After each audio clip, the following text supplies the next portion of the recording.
नमस्कार दोस्तों, इस वीडियो में आपको एक कर्मचारी का बोनस दिखाने जाऊंगा।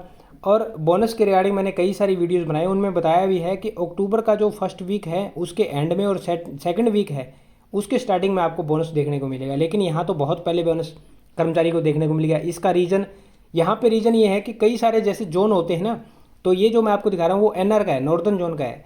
ये जोन क्या करके रखते हैं, कुछ एक तो बोनस जब घोषणा है उसका वेट करते हैं कि घोषणा होगी उसके बाद हम सारे कर्मचारियों को बोनस कैलकुलेशन करेंगे। कुछ क्या करते हैं, उनको पता रहता है हमारे पास इतने कर्मचारी है, तो वो अपने कर्मचारियों की पूरी कैलकुलेशन यहाँ पे कर लेते हैं और उनका पर्टिकुलर बोनस कैलकुलेट कर लेते हैं कि इस कर्मचारी का इतना बन रहा है, इसका इतना बन रहा है।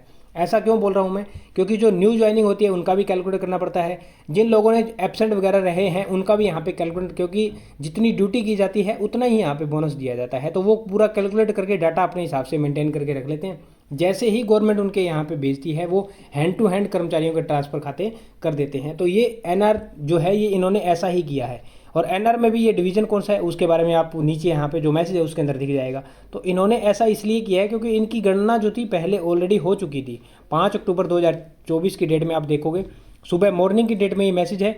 उसके बाद यहाँ पे है ये शाम को 5 बजे के करीब मैसेज है। नेक्स्ट ये शाम को 6 बजे के करीब मैसेज है, 6:03 पे। और ये वाला देखो मैसेज, ये रात को 20:41 पौने 9 के आसपास मैसेज है। Rate 17,951, credit to account number ये है थ्रू NEFT UTR SBI, ये DLI, ये दिल्ली डिवीजन का कोड है DLI। NR बोनस, ये NR का नॉर्दर्न रीजन का बोनस है। और ये है बिल, ये टोटल अमाउंट वगैरह ये बैंक ऑफ बड़ौदा। तो दोस्तों ये अमाउंट उन्होंने इसलिए डाली है क्योंकि इनको जो कैलकुलेशन वगैरह थी वो पहले ऑलरेडी हो रखी थी, और जैसे ही इनके पास आया अमाउंट वैसे ही इन्होंने कर्मचारी के खाते के अंदर ट्रांसफ़र कर दिया। बाकी रीजन जिन्होंने अभी कैलकुलेट नहीं किया, या फिर हो सकता है उनके पास अमाउंट अभी तक गवर्नमेंट के द्वारा ट्रांसफ़र नहीं की गई, तो ऐसा भी हो सकता है। तो ये थी इन्फॉर्मेशन, और ये जल्द ही आपके खाते के अंदर देखने को मिलेगा। जो मैंने लास्ट जो आपको डेट बताई है या जो टाइम पीरियड बताया है वो आपका लास्ट टाइम पीरियड है, उससे पहले ही आपका बोनस आ जाएगा। लगभग सभी कर्मचारियों का उसी डेट के आसपास बोनस आता है। तो ये थी इन्फॉर्मेशन बोनस के रिगार्डिंग। उम्मीद करता हूँ जानकारी समझ पाए होंगे।